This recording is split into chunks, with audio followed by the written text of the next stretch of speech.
వానలు ఇంకా 3 రోజుల దాకా గట్టిగానే ఉంటాయి. బయట వరదలు బగ్గబోతున్నాయి. బయటికి వెళ్ళినప్పుడు జర పైలం. నిజముల్లా ఒక్కో కాన్నైతే వరదలను చూస్తుంటే మస్తు భయమైతుంది. డేంజర్గా ఉన్నాయి.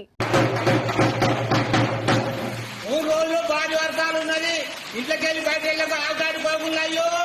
ఇట్లా ఒక్కో కాడ డప్పు చాటింపేసే రేంజులు ఉన్నాయి వానలు వరదలు. ఆ వానలకు నానిపోయి రోడ్లు బిల్డింగ్ గోడలు కూలిపోతున్నాయి. ఉత్తరాఖండ్లో ఇట్లా రోడ్డు కుంగిపోయింది. ఇగో ఇక్కడ ఇట్లా ముందున్న గోడ కూలితే ఏవుగలు జీవిడిచిండ్రు పాపం. ఇంకా నయ్యం బయటున్న కొందరు లోపలికి వచ్చిండ్రు. ఇంకా కొన్ని జాగాల్లో రోడ్లు వాగులు లెక్క మారినాయి. వరద మస్తొచ్చుడుతోటి నిన్న కోనసీమ జిల్లా అంతర్వేదిలో రోడ్ల మీదనే వలలేసి చీరలతో చేపలు పట్టిండ్రు కదా. అట్లనే ఇవాళ పెద్దపల్లి జిల్లా మంతని బస్టాండ్ లో కూడా వరదల చేపలు పట్టిండ్రు. ఆసిఫాబాద్ లో మస్తు గాలులు పెడుతున్నాయి. వరంగల్లోనేమో రోడ్లు చెరువులు అయితే బండ్లు పోయేందుకు మస్తు కష్టం అవుతున్నది. విశాఖపట్నంలోనేమో వరద పోతున్నది రోడ్ల మించి.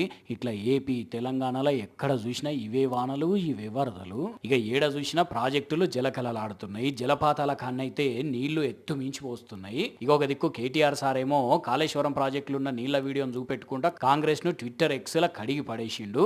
మొత్తానికి ఇంకో 3-4 రోజులు వానలు ఇట్లనే పడనున్నాయి కాబట్టి జనాలు పైలంగా ఉండుర్రి.